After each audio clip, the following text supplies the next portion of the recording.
Assalamualaikum warahmatullahi wabarakatuh. Saya Lisdiawati. Saya akan melanjutkan bab 9.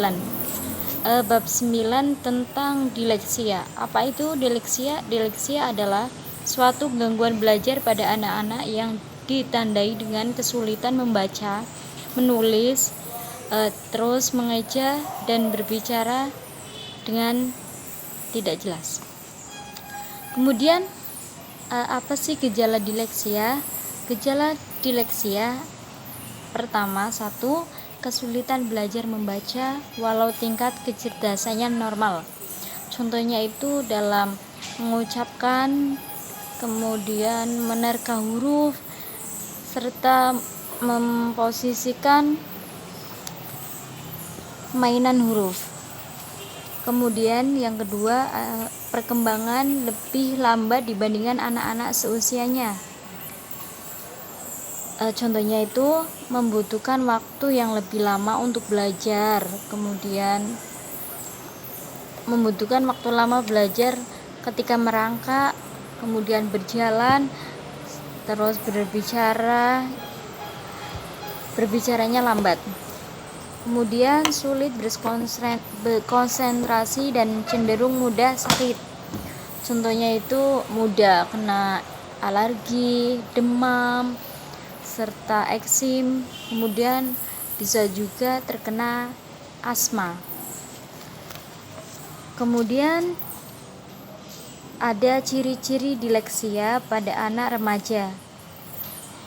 Contohnya itu mudah sensitif, kemudian marah yang berlebihan, kemudian berbicara dalam frasa yang terputus-putus, kemudian sulit menyuarakan pemikiran, semisal sudah mempunyai pendapat dalam pikiran, tapi kemudian saat mau menyampaikan bingung, tidak bisa, itu sulit menyuarakan pemikiran. Kemudian penyebab dileksia itu kelainan genetik, kemudian cedera otak dan saraf, kemudian trauma otak.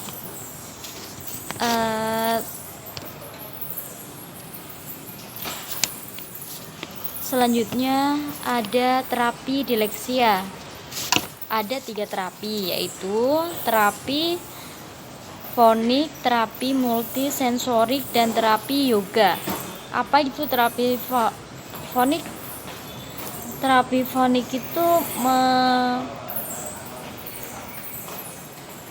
mengajarkan dengan cara terapi mengeja dan menulis, itu merupakan terapi fonik.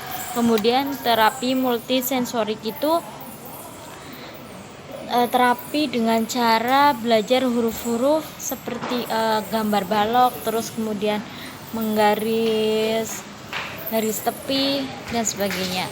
Kemudian terapi yoga itu apa? Sudah tahu kan namanya yoga, yaitu berlatih fisik, kemudian melatih emosi, dan serta agar anak dileksia itu bisa berkonsentrasi dengan baik. Itu dari bab 9. Kita lanjut ke bab 10. Ada disgrafia. Pengertian disgrafia adalah gangguan belajar yang terpusat pada kemampuan belajar yang berpusat pada kemampuan menulis pada anak. Gejalanya: 1. Kesulitan menulis, cetak maupun membuat tulisan sambung. 2. Tidak konsisten dalam menulis.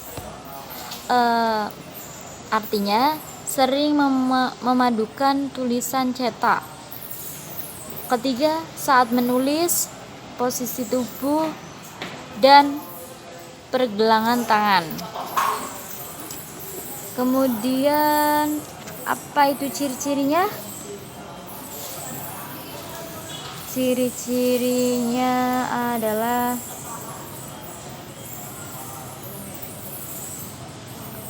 semisal menulis tulisan sambung itu sangat tidak bisa dibaca, itu juga menurut ciri-cirinya. Kemudian penyebabnya, adanya masalah pada bagian memori yang memampukan anak-anak untuk mengingat kata-kata, tulisan, dan posisi atau gerakan tangan untuk bisa menulis. Itu penyebabnya. Kemudian yang terakhir ada cara terapi. Cara terapinya menggunakan terapi okupasi, yaitu meningkatkan kemampuan menulis dengan cara: 1. Menggambar garis. 2. Belajar menggunakan tanah liat, misal membuat bentuk apa dengan bahan tanah liat. Kemudian mengajarkan menggenggam alat tulis yang mudah pada anak untuk menulis, misal terapi biar mudah menulis, bagaimana caranya, semisal menggunakan tangan kanan dan bagian jari jempol dan tangan petunjuk dengan cara begini, itu sangat mudah. Itulah terapi okupasi. Sekian presentasi hari ini. Mohon maaf bila ada kesalahan. Wassalamualaikum warahmatullahi wabarakatuh.